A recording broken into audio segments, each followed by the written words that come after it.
کاش دہلیز محمد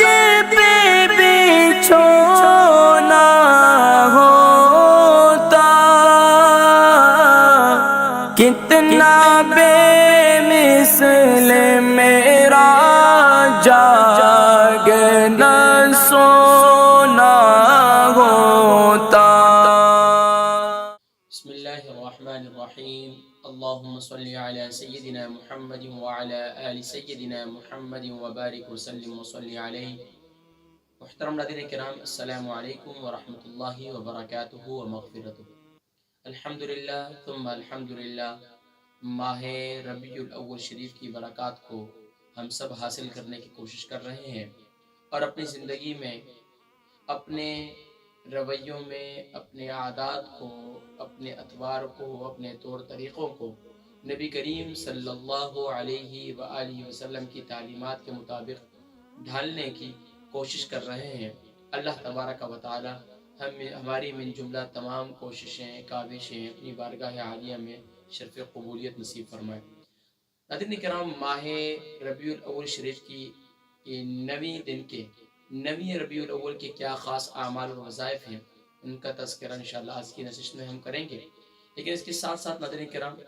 حسب تسلسل کہ پہلے ایک حدیث مبارکہ اور اس میں اپنے اعمال کا محاسبہ، تاکہ ہم ربیع الاول کو اپنی زندگی کا یادگار ربیع الاول بنا سکیں۔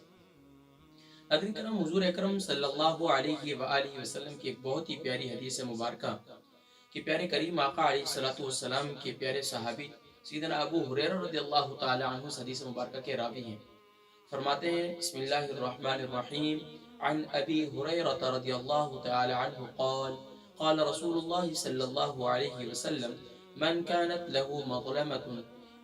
لأخيه من عرضه أو شيء فليتحله منه اليوم قبل ألا يكون دينار ولا درهم،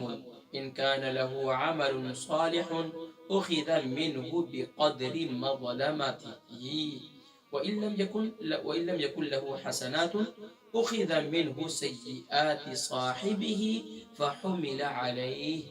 رواہ البخاری۔ حضور اکرم صلی اللہ علیہ وسلم کے پیارے صحابی سیدنا ابو ہریرہ رضی اللہ تعالی عنہ فرماتے ہیں کہ نبی کریم صلی اللہ علیہ وسلم نے ارشاد فرمایا،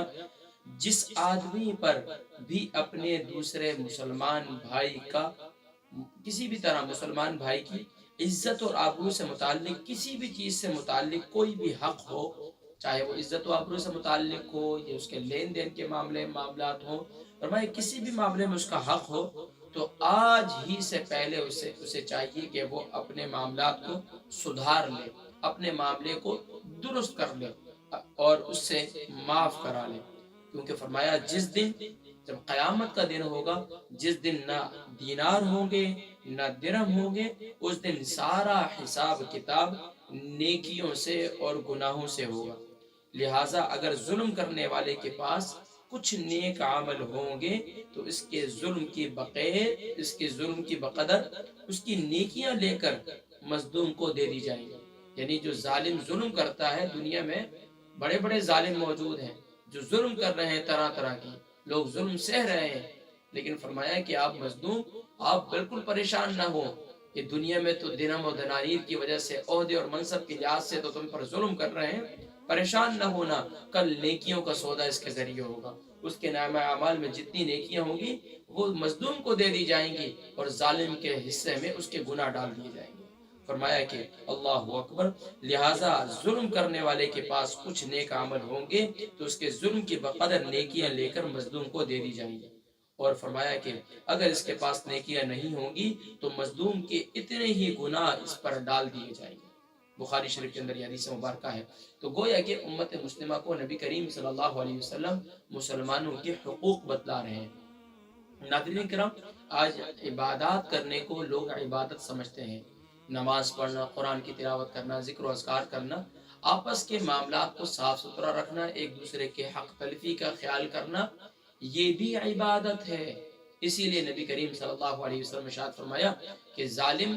اگر تم ظلم کر رہے ہو تو اس ظلم کا بدلہ، آج تو تم عہدے اور منصب کے ذریعے تمہارے پاس تمہاری بیک کوئی کر رہا ہے، تم اس کی وجہ سے ظلم کر رہے ہو، یاد رکھو اس ظلم کا بدلہ جو ہے تمہیں چکانا ہوگا۔ اللہ تبارک و تعالی ظالموں کو ہدایت نصیب فرمائے اور مظلوموں کو بھی